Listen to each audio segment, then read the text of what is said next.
Hello, midterm students. We'll get started. This is Dr. Phelps. This is week 4. Week 4 will start tomorrow, which is September the 8th. We have a lot of things that we need to discuss today.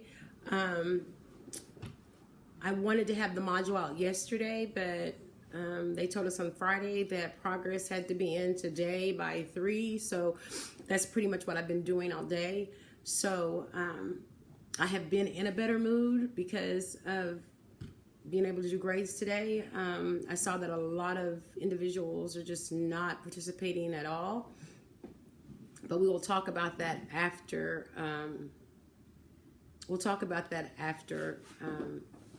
Progress reports come out and you actually see what I'm talking about. So this is week 4. Week 4, we're going to continue to talk about some of the things that we talked about last week. Last week, week 3, we learned how medical terms are named. This week, we're going to talk about how medical terms are formed. Medical terms were named in 2 different ways. You could either have a descriptive term or you could have an eponym. And so we talked about that. I'm not going to go into detail about those 2 ways, but those 2 ways you will see them again on your midterm. Now we're going to move on to what we're going to be discussing this week. This week we're going to be discussing how medical terms are formed. Last week how they were named. This week how they're formed. They're formed by prefixes, suffixes, and root words. And then we combine those in order to come up with a term. So one of the things that we're also going to be able to do this week is we're going to recall how to combine these words as parts to create medical terms. So we're going to learn what prefix, suffixes, and root words are, and then we're going to learn how you combine those to make medical terms. Our objective for this week will be that you will be able to identify abbreviations, acronyms, and symbols related to the health science industry, and that you will be able to recall directional terms and anatomical planes related to body structure. So those are the 2 objectives that we want to make sure that we address this week.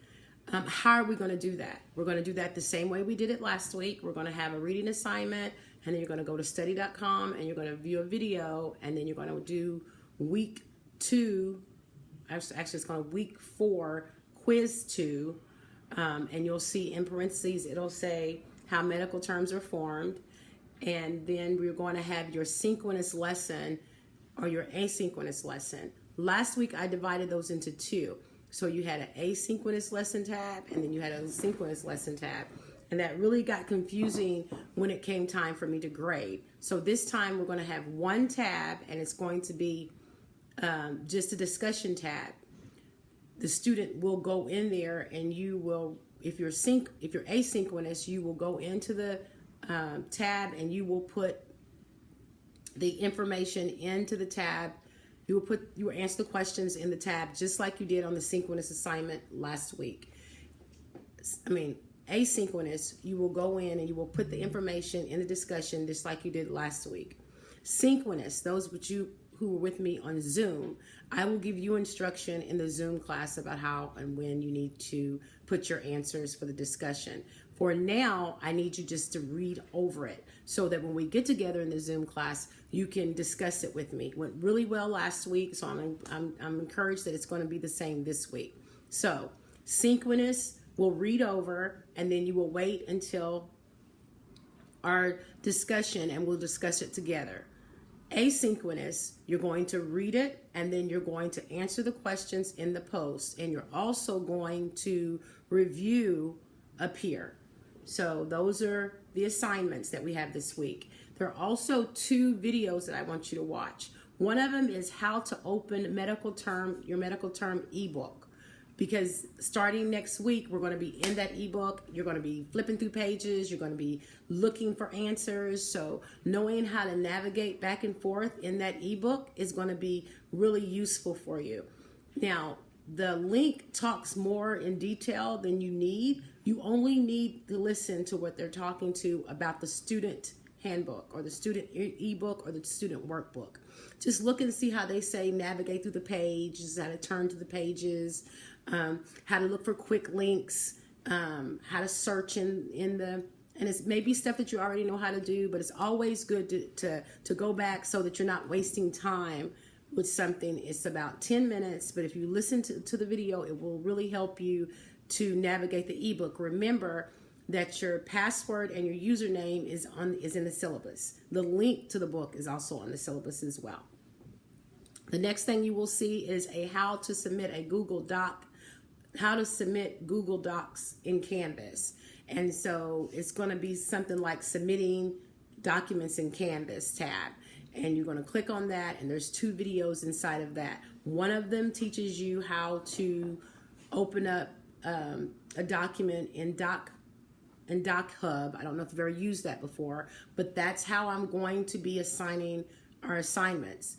It will be a form or a sheet that's in Google Hub that will allow you to write directly onto the sheet.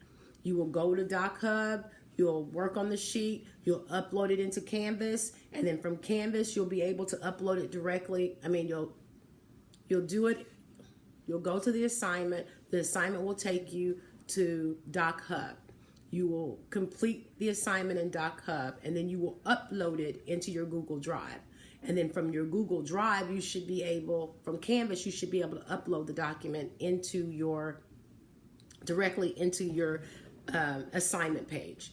But if you watch both of those videos, then you will not have any problems. Dr. Phelps will not get emails saying, Dr. Phelps, I don't know how to submit the assignment.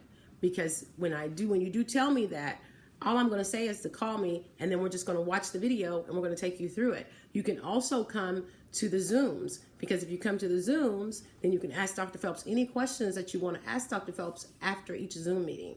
So that's what we're going to do this week. I don't think there's anything else that I need to let you know in this video besides, like I said, there's maybe half of the individuals did not do your reviews. So even though you posted, you didn't do a review. This week on the progress reports, I was very gentle, meaning in week 1, 2, and 3, I gave a lot of mercy. So everybody got credit for doing the respect agreement, and everybody got points for doing the discussion. Week 4, that will not be happening anymore. So you need to make sure that you do your discussion, and that if you are doing the asynchronous, that you do the discussion and you review a peer. The peer is automatically assigned to you through Canvas. So if you're doing synchronous, you really don't have to worry about anything, because we're going to discuss it in the class. Just make sure that you read the assignment. Other than that, I don't think that there's very much more I need to tell you. Once again, I will say, do not look for 2 discussions. There's 1 discussion. The synchronous students only need to read it and then come to my Zoom. The asynchronous needs to follow the directions completely on the assignment. I would say to read the announcements thoroughly, and then just like before, you're going to do the reading assignment. You're going to go to study.com, take the quiz, come back. Oh, and inside the quiz, Dr. Phelps has some little treats. So make sure to listen to the whole video. And then after you get through listening to the video, you're going to come back to Canvas to take the quiz. Some of you took the quiz in